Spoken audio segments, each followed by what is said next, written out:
Ano niya, Mr. Maravillas, ang masasabi mo sa sabi, pre-termination ng contract ni Yusek Powa, yung spokesman ni Inday, terminate na yung contract. Paano hindi po i-terminate?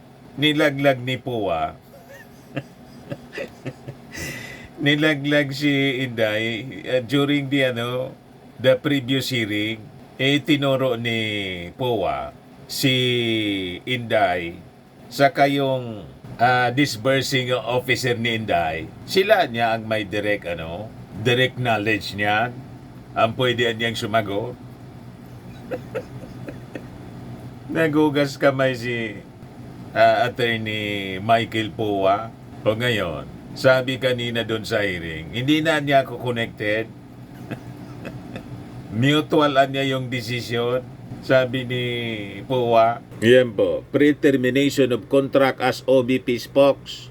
A mutual decision, sabi po ni Powa. Sukol na po kasi na corner ng Congress. But before ko mga kababayan ibigay sa inyo ang full story ng mga balitang yan, kasi si Congresswoman Beatrix Luistro, Congresswoman Jinky Beatrix Luistro, si Inday Anya, liable for malversation and breach of public trust over the missing 10.4 million confidential funds. Yung parte ng 125 confidential funds. Pero kinalkal na po yung total na 612.5 million confidential funds. Nakitaan mga kababayan ng irregularity. Punong-puno ng irregularity. Dama yung mga opisyal po. Maraming kinalagkad si Inday to hell. Yung isa niyang opisyal mga kababayan, si Lopez, tumakas na papuntang Amerika. But before ko mga kababayan na ibigay sa inyo yung full story ng mga balitang yan, click subscribe muna dito sa ating YouTube channel and hit the notification bell para lagi po kayong updated sa mga kaganapan dito sa ating bansa. Like and share na rin po ninyo ng ating video. At huwag na rin po ninyo na skip yung ating mga commercial ads para tuloy-tuloy lang ang pag-unlad ng Bagong Pilipinas. At itong ating programa mga kababayan, atid sa inyo nitong ating mga sponsors. Firmax Firming and Lifting Cream. Pinapay po sa mga pulses in affected area. Mainam po ito sa mga pains at paninigas ng mga kaso-kasuan. Ito sa mukha naman yung application, anti-aging, Automax po siya. Ito ay Glow 60 mga kababayan. Whitening po siya. Made in South Korea. Ito naman po, Nengxia Red Mix Fruit Drink. Gawa po siya sa goji berry. May anti-cancer properties po siya. At sa mga nagana po ng malinis and spacious fitness gym, pumunta lang po kayo sa aming Colossal Fitness Gym. May Grab ka rental din po kami. At bills payment po sa aming office. At saka sa mga mahilig po sa mga imported bags, manood po kayo sa live selling ni Madam Aileen Rosales sa kanyang Aileen Closet po. Pati mga shoes, ito yung kanya po. Ito yung kanyang page. Kita ninyo, napakagandang mga online selling po siya. Si Madam Aileen Rosales. Cellphone number niya po, 773-798-7816. Balikan natin mga kababayan yung ating topic ngayon. Yan ang sabi dito mga kababayan ni Powa. Wala na niya ako sa Office of the Vice President. Pre-terminated na niya yung kontrata ko. Ang sabi, dapat sana daw sa December pa mag-expire yung kanyang contract. Pero napag-desisyonan daw nila na i-pre-terminate na lang. Kasi nahirapan daw siya. Hirap na. Ang hirap man talaga po na maidepensa si Inday. Kaya nga po, kawawa yung kanyang mga opisyal. Parang yung kanyang tatay, kawawa yung mga opisyal ni Digong. Damay-damay sila mga kababayan. Ganon din dito sa kaso ni Inday mga kababayan. Maraming nadamay ng mga opisyal. So sa pagtatanong po ng mga congressmen, sabi ni Powa, nagkaroon bang pag-uusap po prior to the previous hearing? It was a mutual decision. nag-express ako na hindi ko kaya i-fulfill yung obligations ng contract as a spokesperson. Because to be honest with you, I find it very difficult to go on media to be interviewed on the same matter kasi nawawala sa objectivity kasi I'm also part of the hearing as a resource person. Nagdahilan na lang mga kababayan si Pua. Kasi paano mo i-didepend sa mga kababayan yung papresko ni Inday na gusto ko anyang tanggalan na ng ulo yung Pangulo. Paano mo yun ipapaliwanag? Wala eh. Pagkatapos, sabi ni Inday, pag hindi niya ako tinigilan ninyo, sinabihan ko niya si Jaime Marcos. O kayong ko talaga yung bangkay ng dating Pangulong Marcos Sr. Tapos, itapon ko niya sa West Philippine Sea. Kung ikaw ang spokesman po. Paano mo yun ipapaliwanag? Pag tinanong ka ng media, ano ba nangyayari, Attorney Pua, sa ating Vice Presidente, nababaliw na ba? Siyempre, hirap na hirap mga kababayan. Kung paano, yung mga DDS nga po, mga vloggers niya, hirap na hirap. Ang lagi na lang po na issue nila mga kababayan, yung 5,500 flood control projects ng ating Pangulo. Yun na lang lagi po, yung ginagamit nilang depensa para ilihis. Pagtagpan mga kababayan, yung mga kinasangkutan ni Inday na kung ano-anong kontrobersya na uwi sa pamumugot.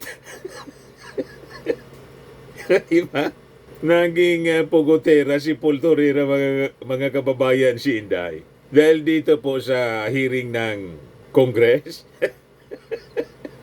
Iwan ko, with all the revelations naman ngayon po, kung bukas magpapresko naman si Inday, siguradong pag nagpapresko no, masaya. Tuloy-tuloy ang paglubog ni Inday mga kababayan. Yung sabi dito, earlier during the same hearing, panel chairperson in Manila 3rd District Representative Joel Chu asked Pua if he was still working for OBP. To which the latter replied, I would like to inform the Honorable Committee that I'm no longer connected with the OBP. My consultancy contract was already pre-terminated. I'm also no longer a spokesperson. Nagkakalaglagan kasi mga kababayan. At kahit man po siguro sino na maging spokesperson ni Inday, mahirapan po na manatili pa. Ang kailangan na spokesperson ni Inday po, taga Mandaluyong. Sana niya Mr. Marabila sa Mandaluyong. Bala na kayo. Basta akma kay Inday po na maging spokesperson, expert, taga Mandaluyong. Tama pa? Sakto niya Mr. Maravillas. O ngayon, sabi dito sa balita ng Manila Bulletin, binibigyan na lang ng last chance. Bibigyan pa ng last chance yung mga opisyal ni Inday na mag-attend ng inquiry. Ito na niyang final chance para sila mag-appear for the 4th time. Nag-skip sila mga kababayan sa inquiry.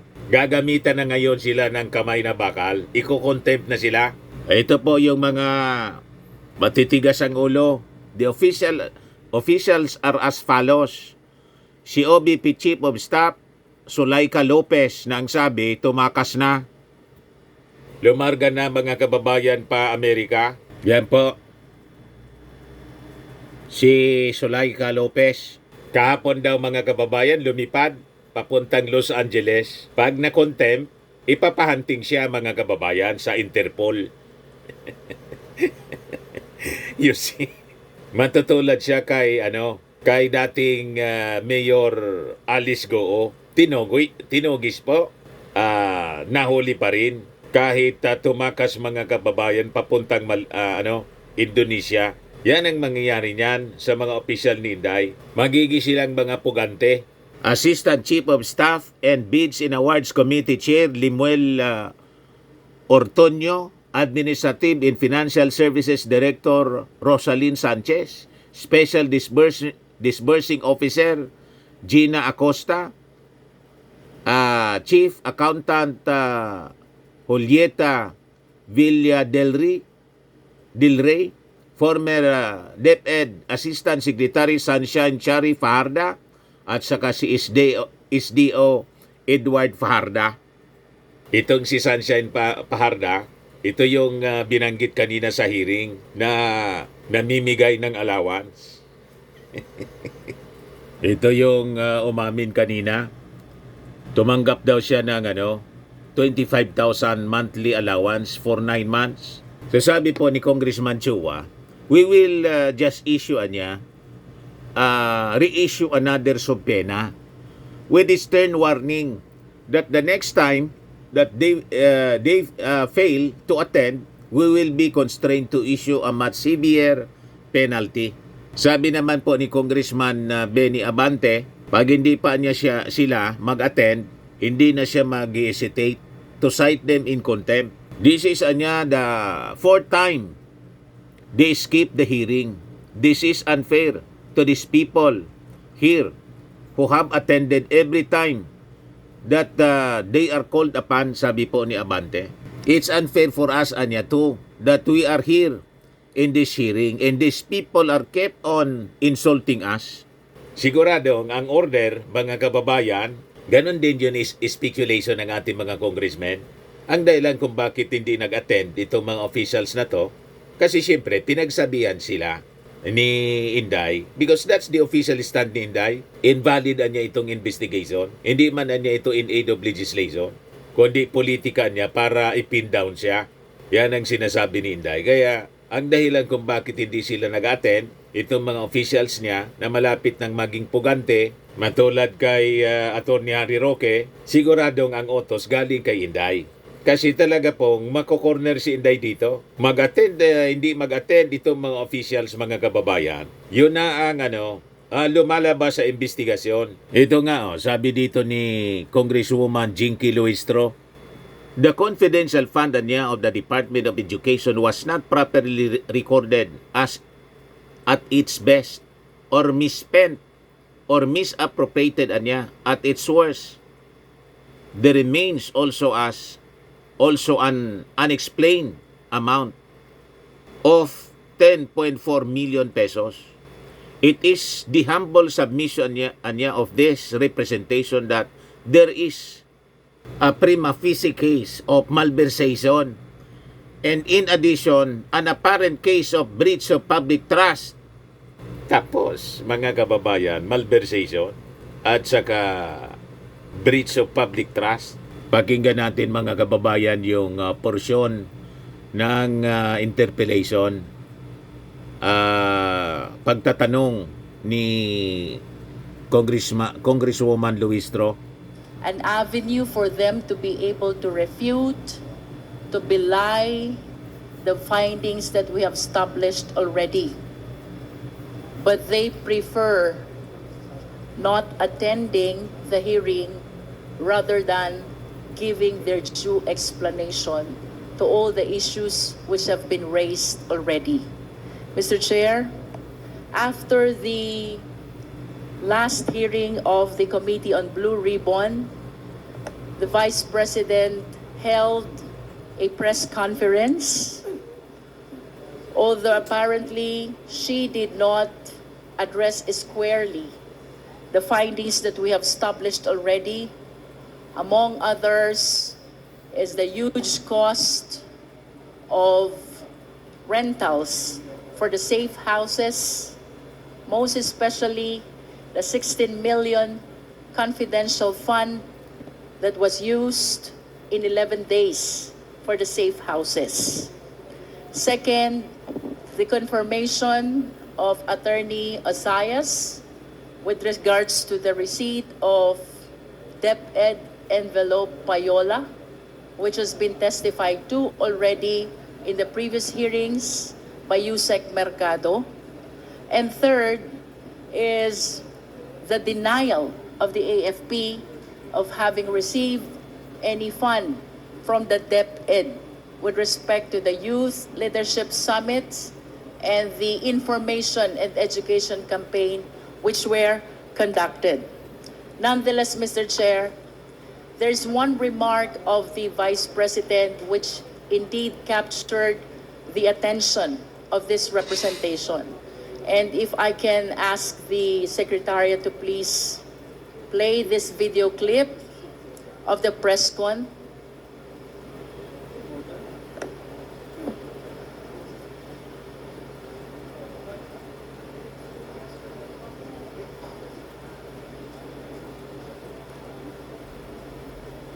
Walang audio?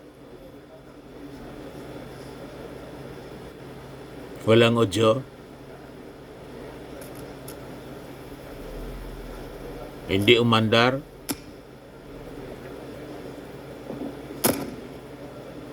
Since we're having some technical problem, let me share with you what she said during that press con. She said that the DepEd Confidential Fund ay ginamit para magbigay ng impormasyon sa militar at sa local government units kung saan dapat gawin ang Youth Leadership Summits at ang Information Education Campaign. First of all, Mr. Chair, I find it really strange. A civilian office like the Department of Education is the one which will be providing a confidential information to the military and the LGU with respect to national security. Hindi po ba baligtad ito, Mr. Chair? Because it is indeed the mandate of the AFP to promote and secure the national security and interest of our country. Pero dito po sa naging pronouncement ng ating Vice Presidente, she said, ang confidential fund ng Department of Education ay ginamit para magbigay ng impormasyon sa militar at sa LGU kung saan dapat gawin ang Youth Leadership Summits at ang Information Education Campaign. Baliktad nga. Yung trabaho ng ating mga security officials, inassume na ni Inday para lang may ma-justify na ginamitan ng confidential funds. Pero sa katotohanan, wala man pong nirelease. Hindi maintindihan kung saan napunta mga kababayan yung kwarta. Ang sabi po ni Congressman Acop, kung titingnan natin ito, it is a technical malversation. Kasi lumalabas, ginamit niya sa ibang bagay, not intended na gamitan. Dalawang bagay niya, ginamit sa iba o binulsa.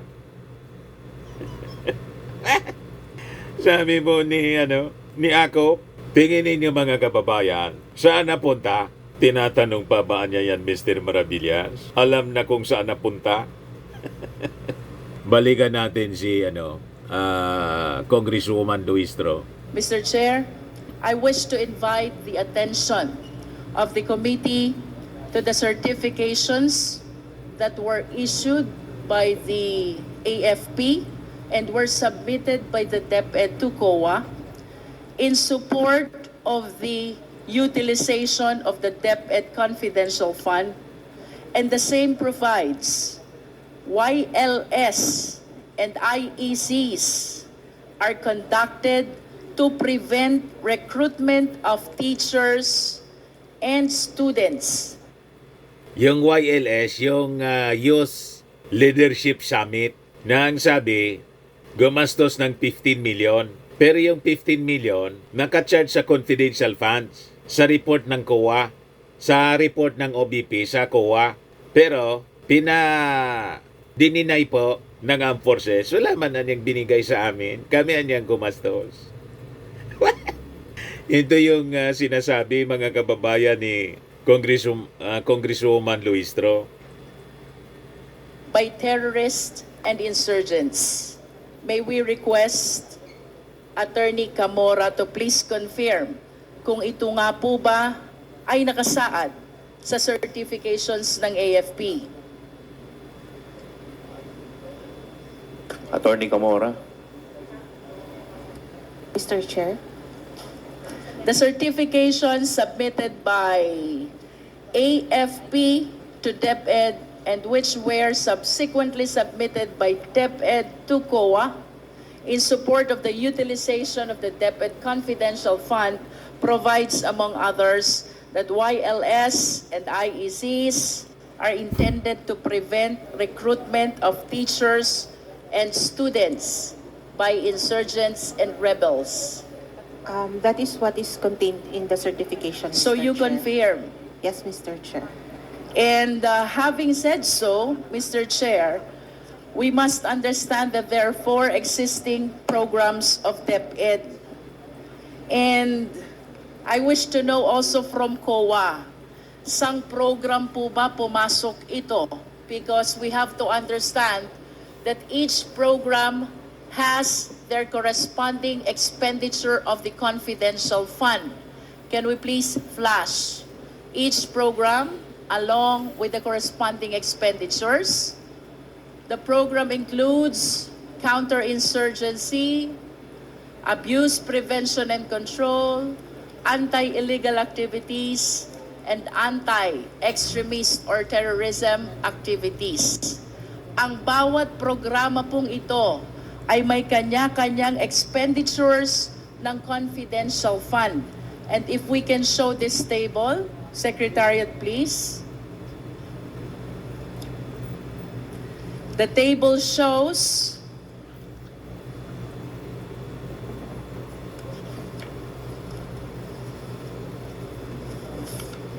that for counterinsurgency program, first quarter, DepEd spent 2 million and second quarter, DepEd spent 2,050,000. The second program is abuse prevention and control within schools.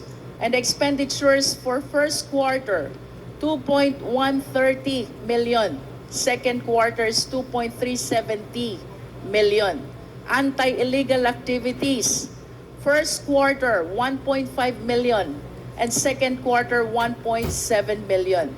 And for anti-extremism, first quarter 1.8 million and second quarter 1.8 million. I understand, Mr. Chair, that the YLS and the education information campaign has to fall in any of these programs. And considering the purpose that was indicated in the certification submitted to COA, I wish to believe na ito pong mga YLS na to at IECs na to ay part ng counter-insurgency program. Tama po ba ito, Attorney Camora? Tama po, Mr. Chair. And having said that, Attorney Camora, ang total expenditures po for the counter-insurgency program is only 4,050,000 pesos when the amount utilized is 15,540,000 pesos. Mayroon pong nawawala 10,490,000 pesos. Saan po kaya napunta itong diferensya ng nasabing amount? Mr. Chair, we considered the entirety since ang sabi naman po, focus on protecting the schools and the youth from physical harm, criminalities, terrorism, and drug abuse. So, hindi na lang po siya sa counter-insurgency. Mr. Chair, is it the intention of Attorney Camora to consider that the entire amount utilized, that is 15,040,000, were spent in all these 4 programs of DepEd? Is that what you are trying to say, Attorney Camora? The fund was used for the payment of rewards po in relation to these 4 programs. Yes, So, but there are 4 programs of the DepEd under which the utilization must fall. Kaya ang tanong ko po sa inyo kanina, when the certification provides that YLS and IECs are conducted to prevent recruitment of teachers and students by extremists and terrorists, ito po ba ay tamang nasa ilalim ng counterinsurgency program? Yes, Mr. Chair. Because if so, since most of the expenses, or I should say all, of the 15,540,000 was utilized for this YLS and IECs, ang napapaloob pong expenditures for counterinsurgency program is only 4,050,000. Hinahanap ko po, Attorney Camora, saan po napunta yung 10,490,000? Ayun nga po. Actually, binase din po namin sa certification na they've made mention that it is to protect the schools and the students from physical harm, criminalities, terrorism, which is one of the, and drug abuse po. So, Then why did they not indicate those purposes in the certifications? it's on the certification po. I'm reading from the certification po. The certification provide for prevention of recruitment by the terrorists and rebels. Am I correct, Attorney? Yes, Mr. Chair. Ano pa po bang ibang purpose ang nakasaad sa certification? Mayroon pa po bang ibang purpose? Nakalagay po kasi, also because of this exchange of information, we were able to perform our civil military combat and intelligence operations in our AOR with focus on protecting the schools, their students, and the youth from physical harm, criminalities, terrorism, and drug abuse. So from your point of view, Attorney Tamora, saang program po ba napapaloob itong YLS at IECs? Sa anti-insurgency. If you are saying that this falls under the anti-insurgency program, ano naman pong activities kaya ang kinonduct ng DepEd in line with their abuse prevention, anti-illegal activities, and anti-extremism?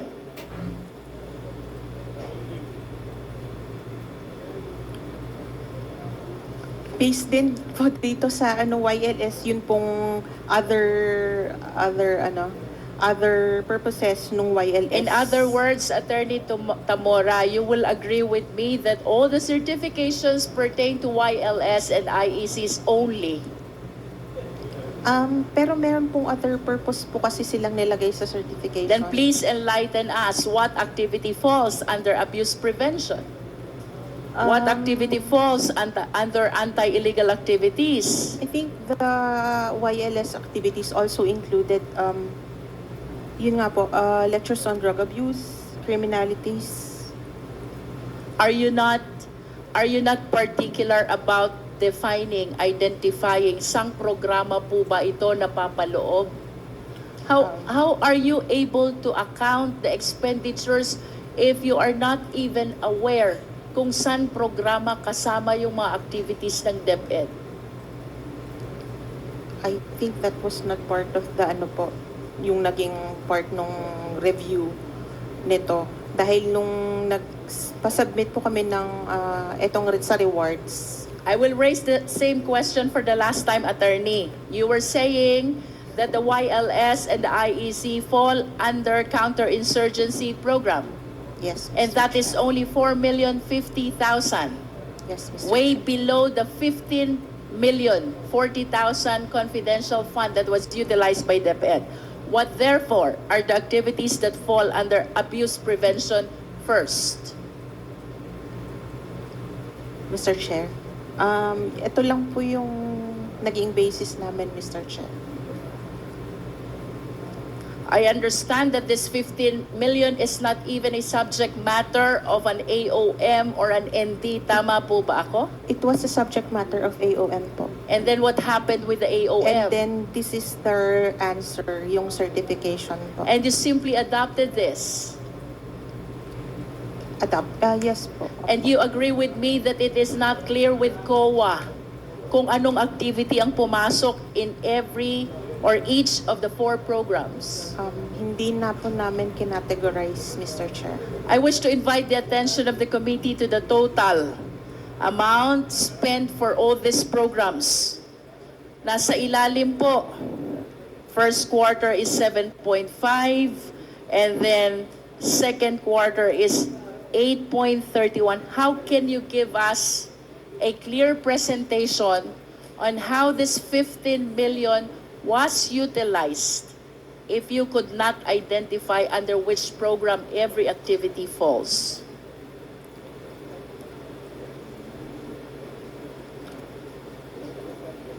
Ano po bang ibig sabihin ng pagtango nyo, attorney? Yun po, hindi po na-consider nung evaluate po na i-categorize siya according to the programs of the DepEd. But can you confirm to us, yun po bang certifications na sinasabi nyo, which is stated that YLS and IECs are intended to prevent recruitment? Pare-parehas po ba yan? O may iba pa pong purpose na nabanggit? Ayun po, yung isang certification may ganun pong nakalagay na other purpose. How many certifications are we talking about, attorney?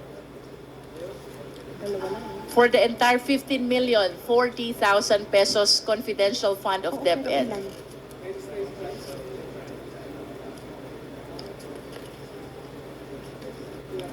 Mr. Chair, dalawa lang po.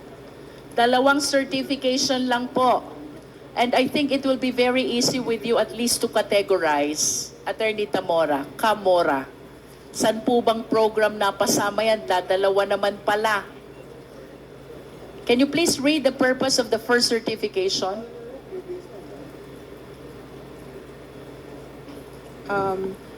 These combined activities benefited 1,300 participants for the YLS and 8,754 students for the IEC. These collaborative efforts with the DepEd, Region 1 NICA, Regional Office 1, and OPAPRU were conducted to insulate the students from exploitation by the communist terrorist groups and inform them of the ills of terrorism and communism. Would you agree with me that that is counterinsurgency program? Yes, Mr. How Chair. much is the amount indicated? There is no amount indicated in this particular There is no amount certification. indicated. How about the other certification? Can you please read to us? Only the first purpose po. Kasi, Mr. Chair, there is a second purpose in this one. What Which is the second purpose? Yung first po na binasa ko na about criminalities, terrorism, and drug abuse. And then, Is there any third and fourth purposes? no, Mr. Chair. Wala na. First and second. Yes, Mr. So in other words, the certifications provide, first is the counterinsurgency, and second, it encompasses the 3 other remaining programs. Yes, Mr. Chair. However, I wish to manifest, Mr. Chair, that the COA should be able to identify under which program each expenditures fall, because if I will be basing our interpretation to the certification which states as primary purpose that the YLS and IECs are conducted to prevent recruitment, then it means that the program which is being implemented by DepEd is the counterinsurgency program. And considering that the amount which was spent for this program is only 4,050,000, I wish to be enlightened, magkano kaya yung nagastos for the abuse prevention, magkano kaya ang nagastos para sa anti-illegal activities, at magkano kaya ang nagastos para sa anti-extremism. It is my humble submission, Mr. Chair, that the COA should be able to identify this, to be able to give a clear presentation and account of the public funds which were utilized by the Office of the Department of Education. Mr. Chair, moving to my second observation, The DepEd Confidential Fund, according to the Vice President, was used to obtain information where military and LGU should hold the YLS and IEC. Again, I find this strange na baliktad na po because the office which has the mandate on addressing the national security and interest is the AFP, the Office of the National Defense. So I wish to believe that matters concerning national security ay mas marami pong information ang DND compared to the Department of Education. But strangely, ang nakasaad po dito, ang confidential fund ng DepEd ay ginagamit para makakuha ng impormasyon at masabihan ang military kasama na ang LGU saan kayo magkoconduct ng Youth Leadership Summits at Information Education Campaign. Nonetheless, Mr. Chair, I wish to believe na dapat mayroon pong correlation ang source ng information at ang site or recipient ng YLS and IEC. Can we request the Secretariat to please flash the graph, the pie?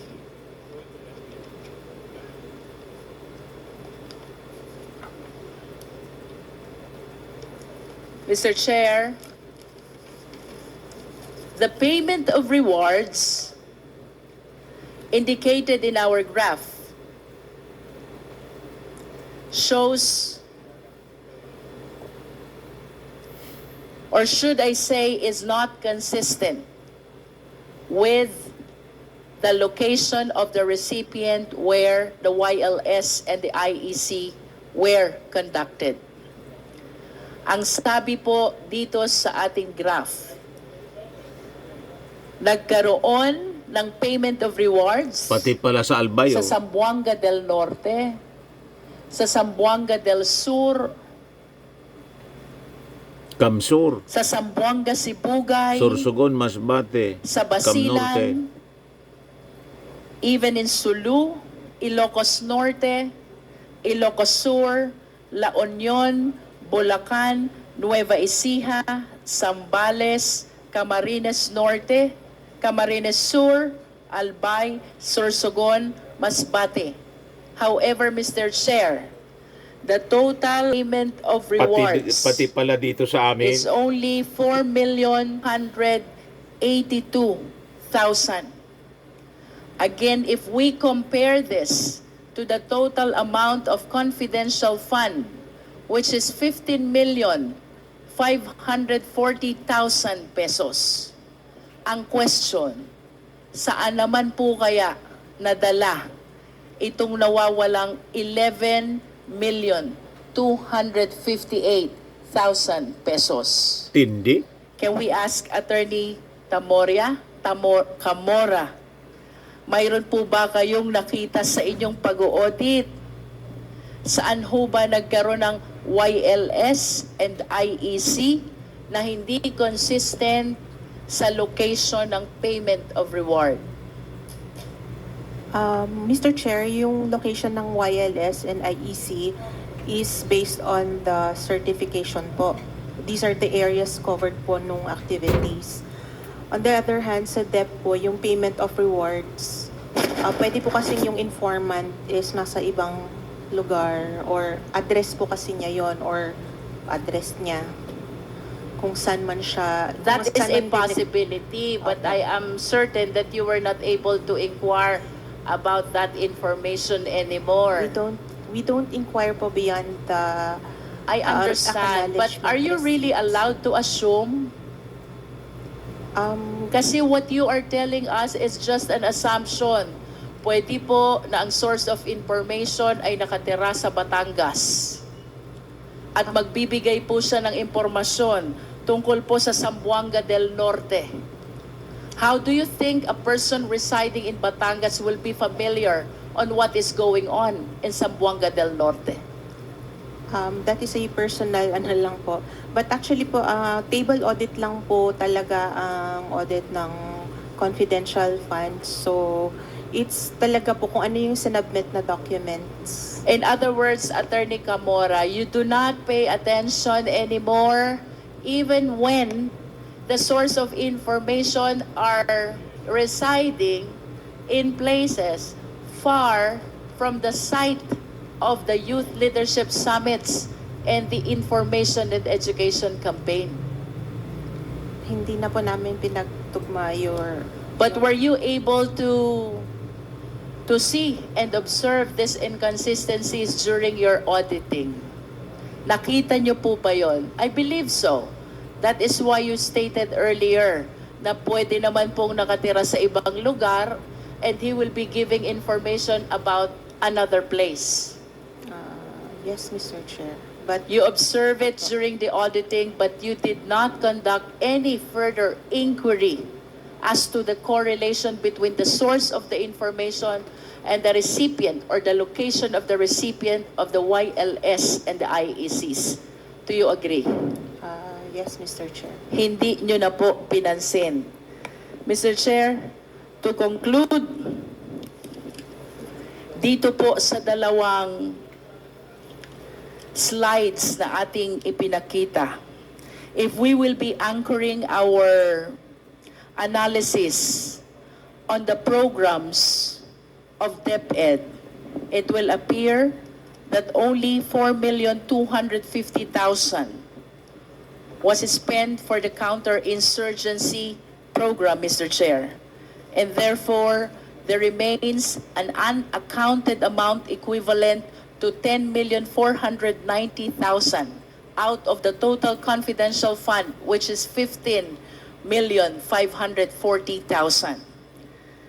Meanwhile, Mr. Chair, if we will be anchoring our analysis on the location of the source of information and the location of the recipients of the Youth Leadership Summits and the Information and Education Campaign, what is consistent with respect to their location is equivalent only to the amount of 4,282,000 pesos.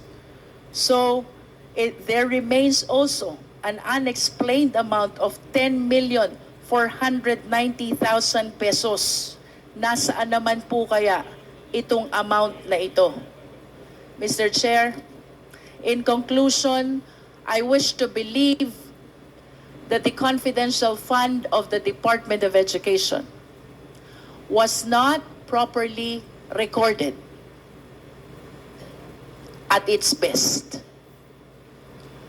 or misspent, or misappropriated at its worst. It is the humble submission of this representation that there is a prima facie case of malversation, and in addition, an apparent case of breach of public trust. For us to be able to know whether there is malversation, 4 elements must be present. Number 1, there must be a public official. 2, he is the custodian of fund. 3, the fund must be for public purpose. And 4th, the public official took, appropriated, misappropriated, or consented, or through abandonment or negligence, permitted another person to take them. For the information of the public, ang malversation po can be done intentionally. We call it dolo, which is with criminal intent. And it can be done as well by negligence. We call it culpa, or by negligence. In other words, with or without criminal intent. If the 4 elements are present, which I believe they are present, there's a prima facie case of malversation. With respect to the breach of public trust, this is the violation of public's confidence in a public officer's ability to serve with integrity, impartiality, and in accordance with law. Public trust is mandated by no less than the fundamental law of the land. That is the Philippine Constitution. We wish to express our utmost trust and confidence to the 19th Congress of the Philippines in addressing the apparent infractions of our rules on malversation and breach of public trust. And to the Filipino people, Mr. Chair, rest assured that this committee will legislate the necessary laws to safeguard not only confidential fund, but all public funds. As likewise, we commit to recommend the filing of the necessary actions against people found liable for committing these infractions. Thank you, Mr. Chair. Malversation po and breach of public trust, mga kababayan. Malinaw po na kinurako. Mananagot ang dapat managot. Pa-filean po ng necessary charges yung mga personalities. Damay-damay na po. Dahil po sa kagagawa ni Inday, maraming nadamay. Napasama po yung kapalaran ni Inday. Yan kasi masyadong mayabang. Napakalinaw mga kababayan yung sinasabi sa Bible. Ang mga mayayabang daw, inaabot po ng disgrace. Ito na nga po mga kababayan ang nangyari. Sa mga naghanap ng malinis and spacious fitness gym, pumunta lang po kayo sa aming Colossal Fitness Gym. We also offer Grab Car Rental with our brand new 2023 model ng Toyota Innova. We also accept booking for those who are planning to travel via PAL, Cebu Pacific, and other airline companies, local and international, and bills payment for Meralco Bills, PLDT, Aleco Bills, etc. Ang Colossal Fitness Gym is located at 3rd floor Security Bank Building, Landco Business Park, Legazpi City, Albay. For inquiries, look for Chilon Maravillas. Contact number 0966-802-0949. Yan yung aming Innova. Lagi na pong matao sa amin. Pati mga foreigners po, tingnan ninyo. Mga British tourists sila. Ang lalaki ng katawan na, mga kababayan, nag-gym sa amin. Ito naman po, Indian National. Ito mga mga European sila. Ito naman yung bago naming product na binibenta online, iGlow Serum. Whitening po siya galing sa South Korea. Tingnan ninyo yung epekto sa aking anak na architect entrepreneur, Riz Maravillas. For inquiries, look for Riz Maravillas on FB. Ito naman po, Firmax Firming and Lifting Cream. Pinapahid po ito sa mga pulses and affected area. Mainam po ito sa mga pains at paninigas na mga kaso-kasuan. Ito po, Automax Radiant Serum. Sa mukha naman yung application. Anti-aging po siya. You will look 10 years younger than your age. Sa mga cancer patients naman po, baka lang gusto ninyo itong itry. Nengxia Red Mixed Fruit Drink. Hindi man po siya gamot, food supplement siya. Kaya lang, gawa siya mga kababayan sa goji berry. Yung goji berry may anti-cancer properties. Yung mga inquiries ninyo, dumiritso na lang kayo sa aming messenger sa Facebook para masagot namin agad. Ayos po. Ako po si Dante Maravillas. Bye-bye. God bless.